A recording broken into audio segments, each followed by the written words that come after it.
देखो अब next chapter आता है टेबुलर प्रेजेंटेशन। जो नेक्स्ट टॉपिक है हमारा टेबुलर प्रेजेंटेशन है, मतलब टेबल की फॉर्म में जो डाटा हमने ऑर्गेनाइज किए थे, जो डाटा ऑर्गेनाइज किए थे उनको टेबल की फॉर्म में किस तरह प्रेजेंट करते हैं। ऑर्गेनाइजेशन में क्या देता, हमने डाटा को इंडिविजुअल सीरीज में डिवाइड किया, डिस्क्रीट सीरीज में डिवाइड किया, कॉन्टिन्यूस सीरीज में डिवाइड किया। अब उसे हम टेबल की फॉर्म में दिखाते हैं डेटास को, ठीक है ना। तो किसी भी डेटास को प्रेजेंट करने के जो तरीके होते हैं बेसिकली वो तीन होते हैं। टेबलर फॉर्म में दिखाना जो हम चैप्टर में पढ़ेंगे, फिर डायग्राम फॉर्म में जो हम अगले चैप्टर में पढ़ेंगे।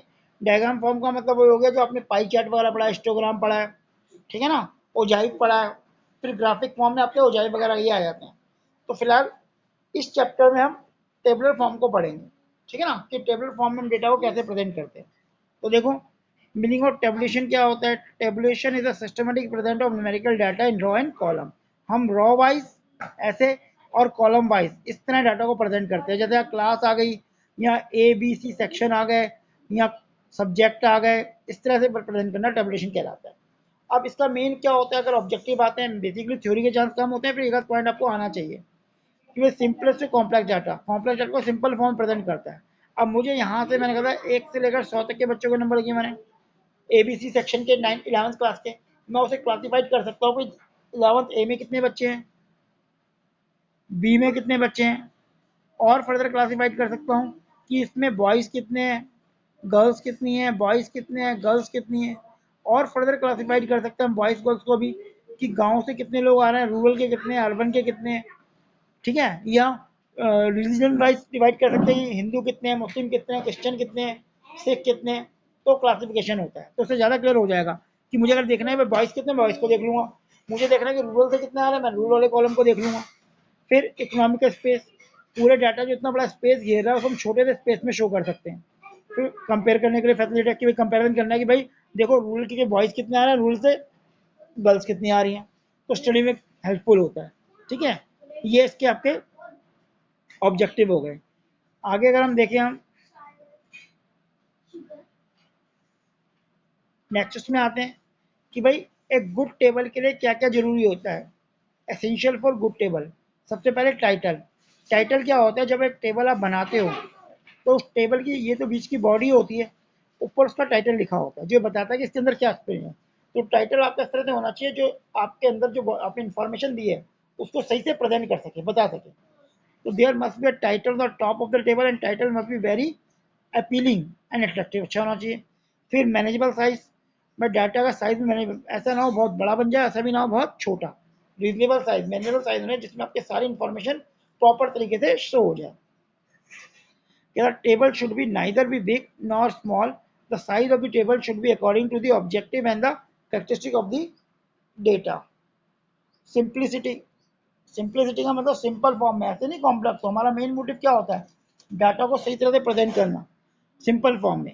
कंपैरिजन, डाटा डाटा को कंपेयर कर सको, यूनिट की यूनिट आपको मेंशन करनी हो, जैसे अगर हाइट दिखा रहे हो तो कितने सेंटीमीटर है, वेट दिखा रहे हो तो कितने केजी है, इनकम शो कर रहे हो तो कितनी इनकम है, इस तरह से तो यूनिट कहते हैं, वेट इन केजी वगैरह, ठीक है। कि एक टेबल के पार्ट कितने होते हैं, थ्योरी पोर्शन है, इसके बाद मैं टेबल का फॉर्मूला दिखाऊंगा। कह रहा है सबसे पहले टेबल का नंबर होता है सबसे ऊपर। जैसे मैं बताया कि एक टेबल बन रही है तो टेबल के ऊपर सबसे टेबल नंबर होगा। जैसे कोई भी एक बुक है उसमें अगर 50 टेबल है तो टेबल नंबर 1 फिर टेबल 2 इस तरह से आता है। टाइटल, फिर उसके नीचे टाइटल आता है जो टेबल को रिप्रेजेंट करता है कि टेबल के अंदर हमने क्या शो कर है। The suitable title should be compare every table. Title briefly explain the content of the table. फिर कैप्शन आता है, जैसे ये कॉलम बने हुए हैं तो यहाँ पे जो वैल्यू लिखी होती है it is called caption. Stub आता है, यहाँ जो वैल्यू लिखी होती है, जैसे यहाँ पे मैंने सेक्शन ए और बी लिख दिया इट इज कॉल्ड कैप्शन, और यहाँ पे 9 10th लिख दी तो ये स्टब कहलाता है। फिर बॉडी आती है, ये बॉडी जो हमने डेटा मेंशन कर रहे हैं यहाँ पे बॉडी होती है। फिर यूनिट ऑफ मेजर, क्या आप किस फॉर्म में मेजर करोगे वो मेंशन होता है कि भाई अगर बच्चों के मार्क्स है तो मार्क्स के बेस से किया, अगर उनकी हाइट है तो हाइट के बेस से हमने इसको मेजर कर लिया, या जो भी वट एवर जिसके बेस में हम उसको कैलकुलेट कर रहे हैं, ठीक है। इस तरह की बॉडी होती है, एक बार इसे पढ़िए फिर मैं। अब जो उसके बाद क्या होता है, जब हम पूरी टेबल बना लेते हैं तो टेबल के बाद नीचे हम हेड नोट देते हैं। हेड नोट क्या होता है, case the title fail to cover, sorry head note यहाँ पे, जो अगर टाइटल मेरा पूरा चीज़ कवर नहीं कर सकता तो उसके नीचे हेड नोट लेते हैं। जैसे मैंने लिख दिया क्लास 9 के नंबर ऑफ स्टूडेंट, नीचे पूरा कवर नहीं करा जेंडर वाइज कितने बॉयज कितने गर्ल हैं, या एम्प्लॉयमेंट वाइज की फादर की एम्प्लॉयमेंट के बेस पर, या वट एवर जो भी हो सकता है, जो ऊपर अगर टाइटल कवर नहीं करता। लास्ट में आता है सोर्स नोट। सोर्स नोट नीचे आते हैं कि अगर मैंने डाटा किसी और से लिए हैं तो मुझे मेंशन करना पड़ेगा ये डाटा मैंने टाइम्स ऑफ इंडिया से लिए हैं या सीबीएसई से लिए हैं या स्कूल से लिए हैं, उसे कहते हैं the source note refer source which information has been taken. तो इस तरह से इसका थ्योरी पोर्शन है। इसमें सबसे इंपॉर्टेंट क्वेश्चन आपका यही बनता है पार्ट ऑफ